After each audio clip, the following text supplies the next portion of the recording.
We've just got on the water at the start of our 3-day trip down the River Spey. It's a 3-day trip we're planning, so we've got food and camping kit that we need for 3 days.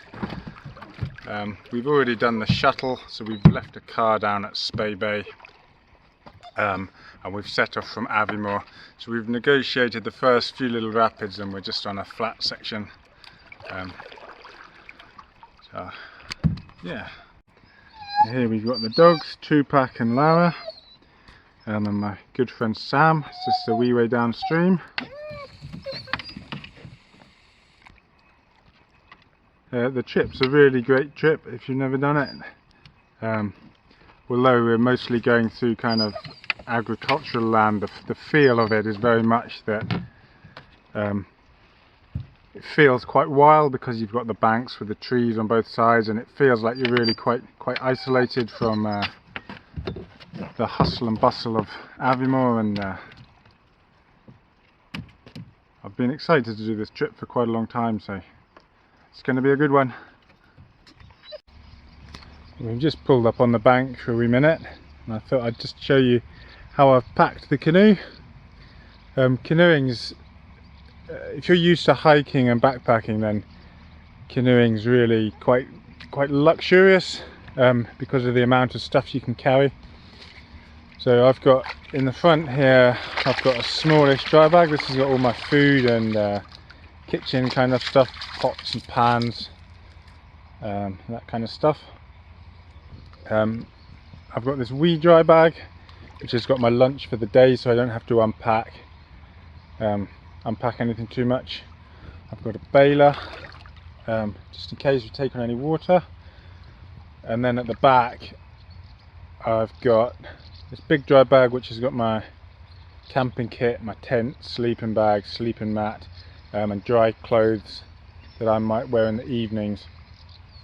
I've got 10 litres of water in this jerry can, and the sponge which is just to kind of dry the seat and you know, get any last bits of water out. So you could fit a lot more stuff. I've obviously got the 2 dogs which take up quite a bit of space. Oh, there's a dragonfly. You can see Sam's gone for this barrel. Barrels are a really great option. You can fit loads of food. They're great for food. They protect everything really well. They're really waterproof. I just didn't go for one for the fact that it takes up a lot of space in the boat.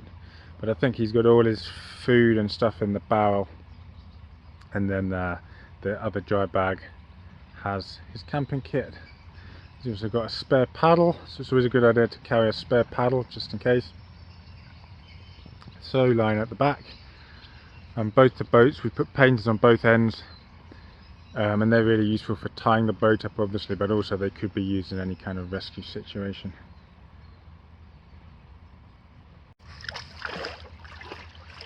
So we stop quite frequently just to let the dogs out, let them have a play and burn off some energy. And Lara's been down the river with me before, but we did this trip a couple of years ago. Obviously to Tupac, he's just over 4-month-old.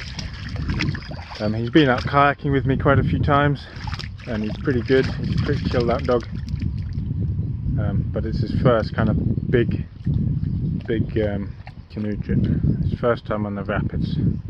The Spey is just really like a grade 1 to 2 river, and the flow at the moment for the summer it's obviously lower than it sometimes is, but it's not a bad level for the time of year.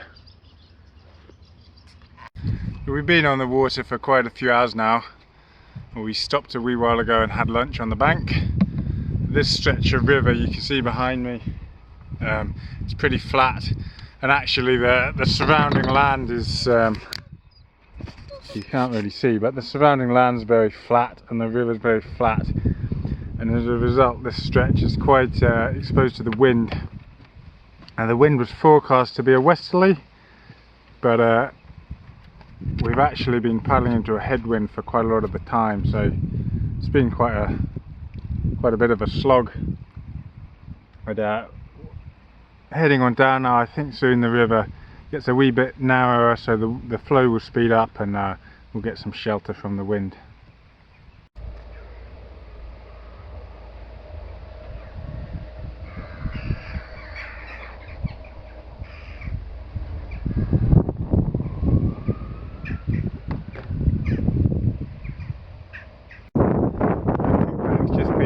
first swim. He was sat up on the buoyancy bag at the end, and we ran into a sandbar, so I hopped out to push us, and just as I jumped back in, the boat rocked slightly to the side and he went in for a swim. He seems fine. He swam into the bank and got out in the reeds. He came back aboard, so he doesn't seem that bothered.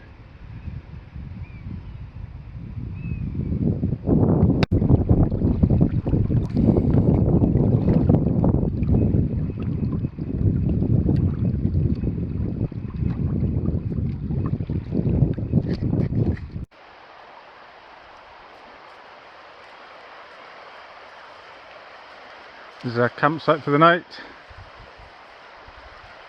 Here's Sam. Say hi. Hello. Rock on. We're on a really nice little island. We paddled about 34 kilometres today.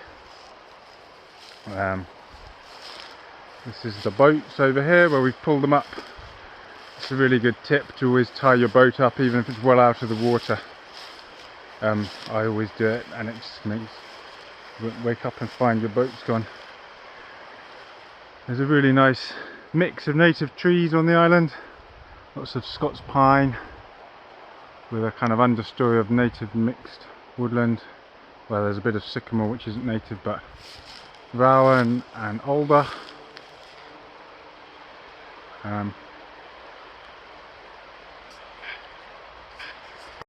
It's day 2. We've just got on the water.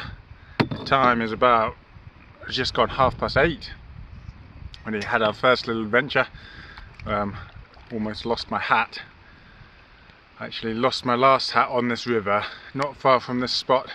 At this time I had a branch just whipped it off. I was going down the rapid and the hat was following me about 5 meters behind. But luckily I kept sight of it and caught it at the bottom.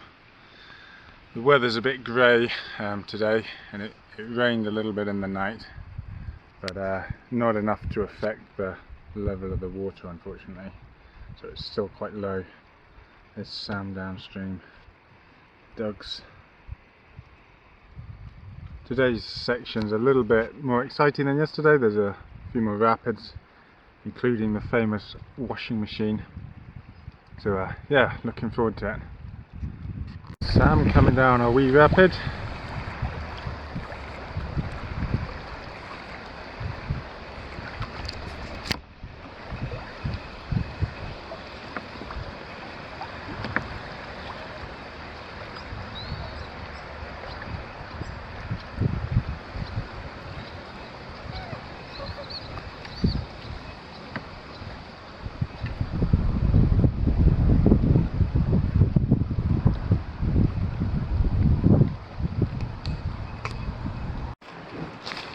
Just pulled up on a wee island for lunch and come across these wild blackcurrants.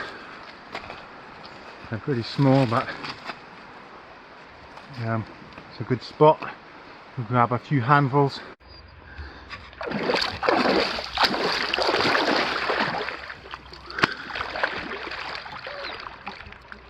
We just stopped for a swim. We've come down lots of the watch out, Tupac.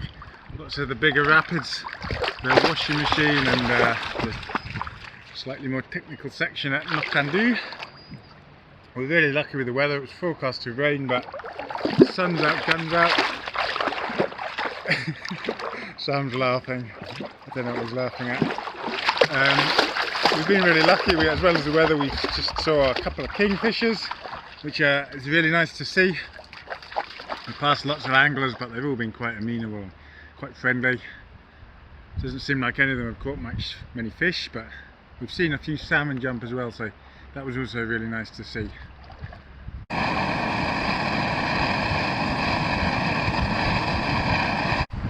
It's the second evening, just having our dinner by the river. Before we start, Sam wants to sing you all a song about a tiny salmon chasing an impossible dream. Tiny salmon swimming up a stream. There's a tiny salmon chasing an impossible dream. Can't remember the rest of the words. There you have it. No such thing as an impossible dream, though. We're just setting off on our third and final day of the trip. I haven't managed to get much footage of the paddling because I don't have any camera mount, and also the phone's running out of memory, so I'm a little bit limited. But we've had a really great trip. We've got about 20k I think down to Spey Bay, or 4 hours. Had a really nice night last night. The weather's been great. There's no midges. The sun's out. So yeah, happy days. Here are the dogs. Seemed pretty chilled out this morning. Laura was a little bit whiny yesterday. She also got stung by a wasp when we stopped for lunch, and then she got bitch slapped by a salmon that leapt out of the water right next to our boat. So she was a little bit unhappy. But she seemed okay this morning. They've had a good run around.